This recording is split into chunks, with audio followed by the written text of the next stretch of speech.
Hi everyone, welcome to let's improve nursing. ANM GNM 2026 এর যে counselling প্রক্রিয়া সেটা কিন্তু গতকাল থেকে স্টার্ট হয়েছে। আশা করছি তোমরা সবাই এএনএম জিএনএম এর কাউন্সিলিং এর জন্য অলরেডি রেজিস্ট্রেশন প্রক্রিয়াটা সেটা কমপ্লিট করে নিয়েছো।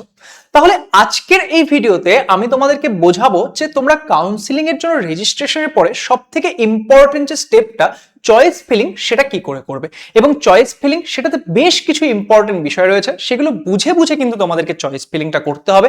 তাহলে আজকের এই ভিডিওটি শুরু থেকে শেষ অবধি মন দিয়ে দেখবে এবং যেইভাবে তোমাদেরকে চয়েস ফিলিং করতে বলবো মাথায় রাখবে সেইভাবেই করবে। তাহলে কিন্তু তুমি তোমার র্যাঙ্ক অনুযায়ী এবং তোমার প্রায়োরিটি অনুযায়ী একটা বেস্ট কলেজ পেতে পারবে। তাহলে চলো আমরা আজকের এই ভিডিওটি স্টার্ট করি। ভিডিওর শুরুতেই তোমাদের সবাইকে স্বাধীনতা দিবসের অনেক অনেক শুভেচ্ছা।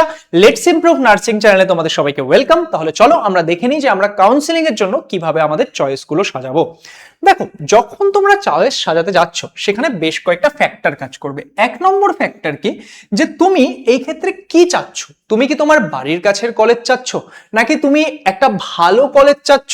কোনটা তোমার বেশি প্রায়োরিটি? ধরো নাও অনেকের হতে পারে যে টপ কলেজগুলো বাড়ির কাছে, তাদের তো আলাদা ব্যাপার, কিন্তু তোমার ধরো বাড়ি যেখানে সেখানে ধরো একটা কলেজ রয়েছে কিন্তু সেটা হয়তো টপ কলেজের মধ্যে পড়ে না। তাহলে তোমাকে এখানে সবার প্রথমে ডিসাইড করতে হবে তুমি কোনটা চাও। তুমি কি বাড়ির কাছে কলেজ চাও, নাকি তুমি টপ কলেজ চাও, নাকি তোমার একটা গভর্নমেন্ট কলেজ হলেই হবে?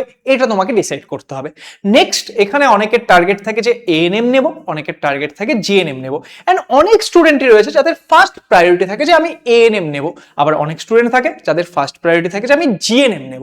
তাহলে এখানে এটাও তোমাকে ভাবতে হবে যে তুমি কোনটা করতে চাইছো। ওকে, তাহলে এই বিষয়গুলো মাথায় রেখে তখন আমাদেরকে কি করতে হবে, তখন আমাদেরকে জিনিসটাকে সাজাতে হবে।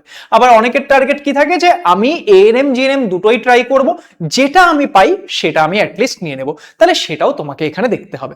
তাহলে এবার আমরা এটাকে কিভাবে সাজাবো সেটা বোঝার চেষ্টা করা যাক। ধরো নাও তুমি এই ক্ষেত্রে কি চাচ্ছ, তুমি চাচ্ছ যে তোমার একটা পার্টিকুলার কলেজ হোক। এবার এখানে অনেক সময় স্টুডেন্টরা যেটা ভুল করে, সেটা কি ভুল করে, সেটা ভুল করে ধরো নাও কোনো একটা স্টুডেন্টের র্যাঙ্ক হয়েছে 1500, ঠিক আছে, অ্যান্ড সে ধরো এক্ষেত্রে কিছু কলেজ, আমাদের কলেজগুলো কিভাবে সাজাতে হয় 1 2 3 4 5 6 এইভাবে আমাকে প্রায়োরিটি অনুযায়ী সাজাতে হয়।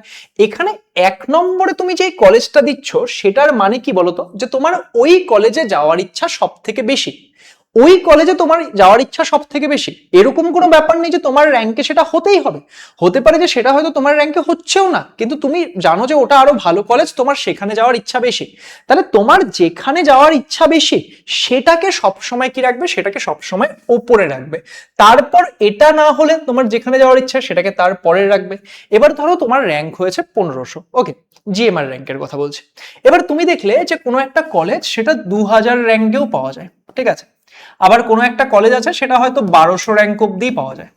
এবার তুমি ভাবো 2000 যেই কলেজটা পাওয়া যায় সেটাকে যদি তুমি টপে রাখো আর 1200টাকে নিচে রাখো, তাহলে কি হবে, তুমি তোমার র্যাঙ্ক যেহেতু 1500, তুমি যেটা 2000 র্যাঙ্কে নর্মালি পাওয়া যায় সেটাও তুমি পেয়েই যাবে, তাই না? সেটাও তুমি পেয়েই যাবে। কিন্তু এখানে সমস্যাটা কি হবে, যখন আপগ্রেডেশনের ব্যাপার আসবে, দেখো যখন আমাদের ফার্স্ট রাউন্ডে আমরা ভেরিফাই করতে চাই তখন আমাদের দুটো অপশন থাকে, yes upgrade, no upgrade. No upgrade মানে কি, যে তুমি ভর্তি হয়ে যাচ্ছ, যে ভর্তি হয়ে যেতে চায় সে তো নো আপগ্রেড দিয়ে ভর্তি হয়ে গেল। কিন্তু ধরো তুমি একটা কলেজ পেলে কিন্তু তোমার ইচ্ছা যে আমি আরেকটু ভালো কলেজ পেতে চাই, তাহলে তখন তুমি আপগ্রেড করতে দেবে। এবার যখন আমরা আপগ্রেড করতে দিই, আমরা যেই চয়েসটা পাই তার ওপরের চয়েসগুলোর মধ্যে থেকেই পাওয়ার সুযোগ থাকে, তার নিচের গুলো পাওয়ার সুযোগ থাকে না।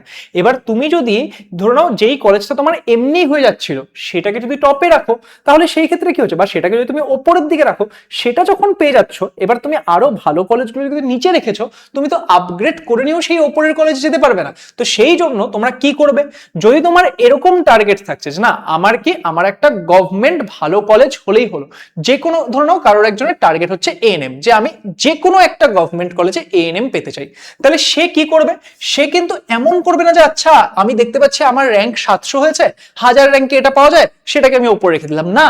তুমি কি করবে, একদম যাদের টার্গেট যে না আমি একটা গভর্নমেন্ট এএনএম কলেজ পেতে চাই, আমার যে কোনো কলেজ হলেই হবে, কিন্তু আমি যত ভালো কলেজ পাবো তত ভালো কলেজ নেব, তাহলে তুমি একদম টপ কলেজটাকে সবার প্রথমে দেবে, নেক্সট টপ কলেজটাকে তারপরে দেবে।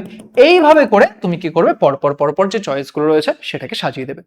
এবার এখানে আরেকটা স্টুডেন্ট আসতে পারে, তার কি ব্যাপার হতে পারে, তার ব্যাপার হতে পারে যে না আমি না চাই যে আমার বাড়ির কাছের কলেজটা হোক, সেটা হয়তো অন্যান্য কলেজের থেকে একটু লোয়ার কলেজও হতে পারে, কিন্তু আমি চাই যে আমার বাড়ির কাছের কলেজ হোক।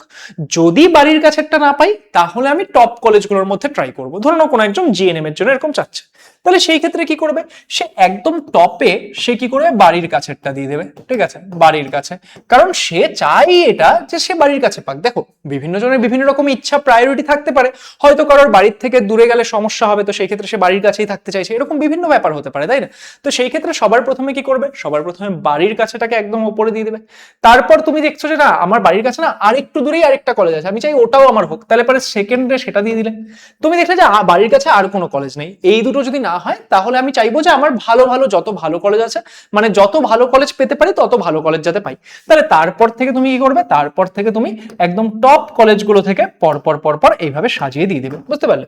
তাহলে এইভাবে যদি সাজাও তাহলে কি হবে, এক্সাম্পল ভাবো তোমার কোনো কারণে দেখলে যে এখানে কোনো একটা কলেজ তোমার ফার্স্ট রাউন্ডে চলে আসলো, এবার এখানে চলে আসলো, কিন্তু তুমি তো চাও যে আচ্ছা উপরে আরো ভালো কলেজ রয়েছে বা উপরে তোমার বাড়ির কাছে কলেজ আছে সেটা করতে চাও, তাহলে সেই ক্ষেত্রে তুমি কি করতে পারবে, তুমি আপগ্রেডেশনে দিয়ে দিবে। আপগ্রেডেশন দিলে তোমার উপরের দিকে কলেজগুলো আসার একটা চান্স থাকবে, কিন্তু তুমি ভাবো এগুলো যদি নিচে রেখে দিতে তাহলে কোনোদিনও আপগ্রেডের চান্স থাকতো না। তাহলে এইভাবে করে কিন্তু সাজাতে হবে। নেক্সট, এবার ধরো কোনো একজন স্টুডেন্ট আছে, সে কি করতে চাচ্ছ যে গভর্নমেন্ট কলেজ প্রাইভেট কলেজ দুটোই দেবে। অফকোর্স সবার টার্গেট কি থাকবে, যাতে আমি গভর্নমেন্ট কলেজটা পাওয়ার সুযোগ বেশি হয়। তাহলে তোমরা কি করবে, সবার আগে গভর্নমেন্ট কলেজগুলোকে সাজাবে, তারপরে গিয়ে প্রাইভেট কলেজগুলোকে সাজাবে। তাহলে এই যে আমি বিষয়গুলো বললাম, যখন চয়েস ফিলিং করছো তখন এই বিষয়গুলো কিন্তু মাথায় রাখবে। এবার যখন চয়েস ফিলিং আমরা কম্পিউটারে করি তখন কি হয়, তখন তুমি যখন অ্যাড করছো সেটা কিন্তু প্রায়োরিটি অনুযায়ী সবসময় যে সেজে যাবে সেটা কিন্তু না। তুমি কি করবে, তুমি যেটা চয়েস ফিলিং সাজাতে চাও না সেটা আগে খাতার মধ্যে পরপর পরপর লিখে নাও। ঠিক আছে, পরপর পরপর লিখে নিয়ে তুমি একবারে যখন চয়েস ফিলিং করতে যাচ্ছ সেগুলোকে অ্যাড করো।